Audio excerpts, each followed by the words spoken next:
Assalamualaikum warahmatullahi ta'ala wabarakatuh. Maraming salamat sa oras na binigay nyo sa amin. Nagpapasalamat tayo sa media sa pagdala nyo dito. Ma-witness yung aming taking at the same time yung aming suportan ulit.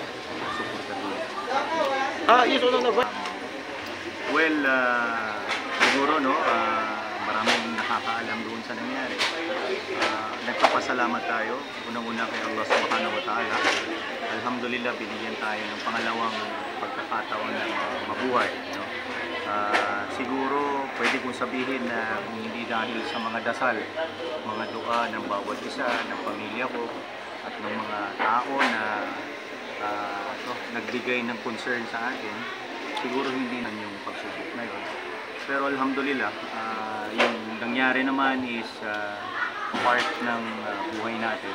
Lahat naman ho tayo dadaan sa pagsubok. Alhamdulillah, alhamdulillah talaga, alhamdulillah na itawid, kumbaga na nalampasan natin yung pagsubok. Although yung health factor lang, yung pagsubok tuloy-tuloy. So yung amin lagi akong nagadua kay Allah Subhanahu wa Ta'ala, i-guide tayo ng maganda, American life na binigay niya sa akin. Ano pong naging aral natin na natutunan natin by sa nangyari po sa inyo? Well, pinakamalaking aral natin, kahit anong mangyari, kailangan po yung faith natin kay Allah Subhanahu wa Ta'ala. Kasi yung pagsubok, yung trial na pwedeng ibigay sa atin, pagdaanan natin at any moment, pwedeng dumaan sa atin. Kaya dapat laging malakas yung pananampalataya natin. So yun yung pinakatingin ko na malaking aral. Pangalawang aral is that siguro magsilbing lesson ito sa lahat. Siguro wake up call sa mga politicians siguro idaan natin sa magandang laban. Kasi hindi naman may pagkakaila. Itong nangyari sa akin, malaking palaisipan para sa kung ano ba talaga yung rason ba't tayo. Pero siguro bawat isa sa inyo, siguro kahit kayo, may mga conclusion. Pero rest assured na itong gagawin namin, gaya nung nabanggit ni Mayor kanina, hahayaan natin yung legal na pamamaraan para makamit natin yung hustisya. Kasi kailangan magawan ito ng conclusion na maganda.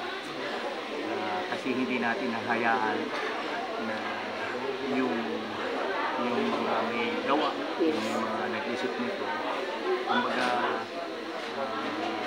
malayang makakapag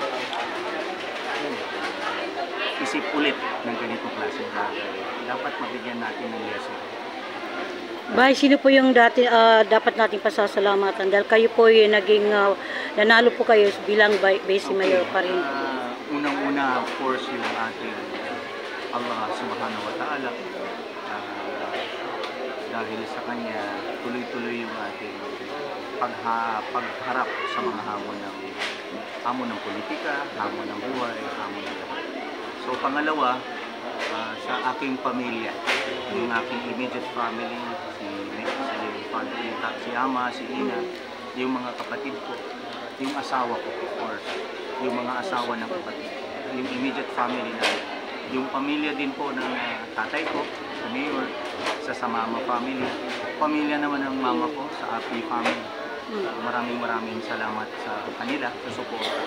And of course, sa ating mga supporters, buong barangay, buong lahat ng barangay, na 16 barangay sa Dapitia, mga kapitan natin, yung mga leaders natin. Alam mo, natutuwa kami dahil despite na hindi masyado ako nakapag-campaign, overwhelming yung suporta na pinakita nila sa atin. So nagpapatunay lang yun na nasa tamang desisyon kami, nasa tamang mga direksyon. So yun lang naman yung gusto namin as public servants, yung mapagsilbihan natin yung In fact, nung may nangyari sa akin, ang ginagawa namin noon is nagbabarangay barangay. Pero this is part of life. Hindi naman part ng politika, pero part ng buhay ng tao. Ka-trial talaga tayo. Follow-up ko. Vice, yung medyo linawin natin, medyo mas paklaro natin. Kasi Mahirap yung salitang babawi. Kasi wala sa vocabulary natin yan, sir. Although marami sa pamilya na galit na galit. Pero with the values na meron, pinalaki kami ni daddy, ni ama. Mahinahon namin itong hinahandle. At saka hindi naman bawi. Kung hindi, pagkahanap lang natin ng dapat, yung justice. So kailangan kasi as public servants, kailangan natin mapakita sa mga tao na kaya nating hanapin yung justisya. Kasi maraming mga tao na nakakuan sa atin, nakasalalay, tumitingin.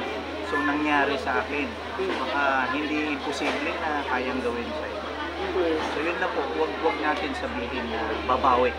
Kung hindi, karapatan lang natin, legal na pamamaraan. Hanapin natin yung justisya. Okay, maraming salamat po, Mayor. May mensahe po kayo sa ating mga constituents sa Datupiang. Pwede ba sa dialect? Yes. Um, In your own Sa kanong vernacular mga language. taga Datupiang, supur. Unang-una, supur kay Allah Subhanahu wa Ta'ala. And of course, pangalawa sa langon ng mga taga Datupiang na sumuporta sa amin o hindi man sumuporta.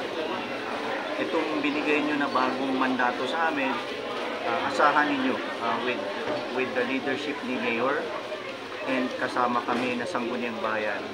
Tuloy-tuloy natin uunlarin ang Datupiang. Asahan nila na hindi namin sasayangin yung sakripisyo nila na lumabas talaga sila sa presinto para ipanindigan yung karapat-dapat na leader na mamuno sa kanila sa dati.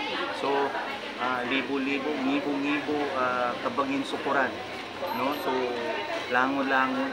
And let's unite o mag-isa-isa mag-isa-isa para pagdapiano dal no? With the leadership natin sa BARM, no? And the new leadership natin sa probinsya, then I don't see any point po na hindi natin mapapabilis yung development na inaasahan ng mga constituents natin sa bansa. Inshallah. Maraming salamat po. Maraming salamat, Maraming Vice salamat. Mayor. Yan po ang mabili panayam. Re-elected Vice Mayor ng Dato Pumagida walang dating Disenor, Attorney, Dato Muhammad Ismail. Leia Kumikarin from 94.7 TM Radio Archive of Dato Pastoral. Pinapitay mo na yan. Pwede naman siya.